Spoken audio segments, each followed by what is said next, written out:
నమస్తే. మరిన్ని సమాచారాల కొరకు మదన్ న్యూస్ ఛానల్కు సబ్స్క్రైబ్ చేయండి. అలాగే ఈ సమాచారం నచ్చింటే మరికొంతమందికి తెలియడానికి వీలుగా లైక్ చేయండి. రాష్ట్రంలో శాసనసభకు 2024 సార్వత్రిక ఎన్నికల అంకం ముగిసింది. ఫలితాలు కూడా వచ్చాయి. కూటమి భారీ మెజారిటీ సాధించింది. ఇక గెలిచిన శాసనసభ్యులంతా పదవి స్వీకారం చేయాల్సి ఉంది. తదుపరి ప్రభుత్వం ఏర్పాటులో అమాత్యుల ఏర్పాటు వరుస వెంబడి జరగాల్సిన కార్యక్రమాలు. అయితే ఇక్కడ ఈ దఫా ఏర్పాటు అవుతున్నది కేవలం టీడీపీ ప్రభుత్వం కాదు, కూటమి ప్రభుత్వం. అటు బీజేపీ, టీడీపీ, జనసేన కూర్పుతో ప్రభుత్వం ఏర్పాటు కావాల్సి ఉంది. అదీగాక జనసేన కూడా 100% ఫలితాలతో భారీ విజయాన్ని సాధించింది. భారతీయ జనతా పార్టీ కూడా గణనీయంగానే సీట్లు సాధించింది. సో గెలిచిన సభ్యులు అధికంగానే ఉన్నారు. మంత్రివర్గ కూర్పు కూడా నాకు తెలిసినంత వరకు తొలి దఫా ముఖ్యంగా ఒక 25 లోపే మంత్రులకు అవకాశం మంత్రులను ఏర్పాటు చేసుకోవాల్సి ఉంటుంది. మరి కేవలం 25లో టీడీపీలో సీనియర్లను, అలాగే జనసేనను సంతృప్త స్థాయిలో జనసేన, అలాగే బీజేపీల సభ్యులకు అవకాశం ఇవ్వాలంటే చంద్రబాబు నాయుడుకు కత్తి మీద సాము లాంటిదే.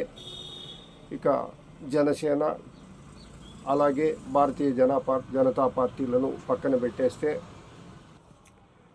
తెలుగుదేశం పార్టీలో కూడా సీనియర్లు చాలామంది గెలుపొందారు.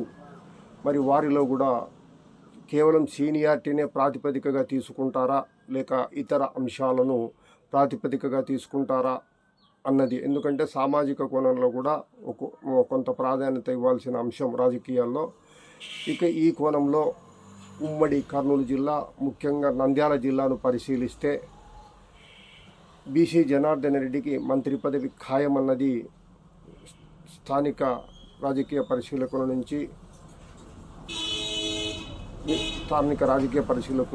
వినిపిస్తున్న అంశం. అయితే ఇక్కడ నంద్యాల జిల్లాలో గమనిస్తే ముఖ్యంగా ప్రింట్ మీడియాలో 2-3 రోజులుగా వార్తల్లో వస్తున్నది.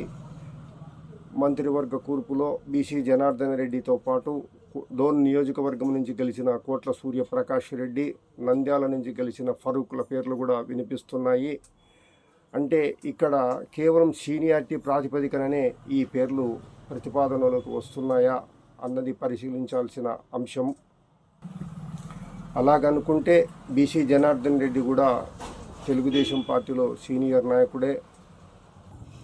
కేవలం సీనియారిటీ ప్రాతిపదికనే ప్రాధాన్యత ఇస్తారా, సామాజిక కోణంలోనే ప్రాధాన్యత ఇస్తారా, పార్టీకి ప్రతిపక్షంలో ఉన్న పార్టీ కష్టకాలంలో నిరంతర పార్టీ కార్యక్రమాలను క్షేత్రస్థాయిలో అమలు చేయడంలో నిరంతర ప్రాధాన్యం ఇచ్చిన నాయకుడి నిరంతర ప్రాధాన్యతను పరిగణలోకి తీసుకుంటారా అన్నది ఇక్కడ క్షేత్రస్థాయిలో రాజకీయ పరిశీలకుల్లో వినిపిస్తున్న అంశం. సహజంగా రాజకీయ నాయకులు ఎన్నికల్లో ఓడిపోతే ఇక 5 సంవత్సరాల పాటు కొంత స్తబ్దుగానే గడుపుతారు. పార్టీ కార్యక్రమాలను నిర్వహించడం మళ్ళా కొంత స్తబ్దత అనేది ఉంటుంది. అయితే ఇక్కడ బీసీ జనార్దన్ రెడ్డి మాత్రము గత 5 సంవత్సరాల్లో ఒక శాసనసభ్యుడిలాగానే నిరంతరం పార్టీ కార్యక్రమాలతో బిజీగా గడిపారు.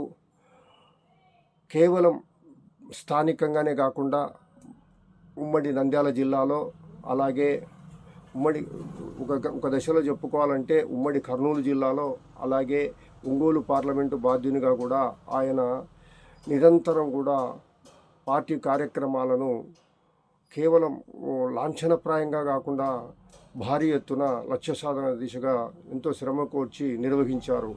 మరి ఆ కోణంలో చూస్తే అలాగే అటు చంద్రబాబు నాయుడుతో ఇటు లోకేష్తో కూడా ఆ కోణంలో సన్నిహిత సంబంధాలు కూడా ఏర్పడ్డాయని చెప్పుకోవచ్చు అంటున్నారు రాజకీయ పరిశీలకులు. మరి ఈ నేపథ్యంలో తాజా మంత్రివర్గ కూర్పులో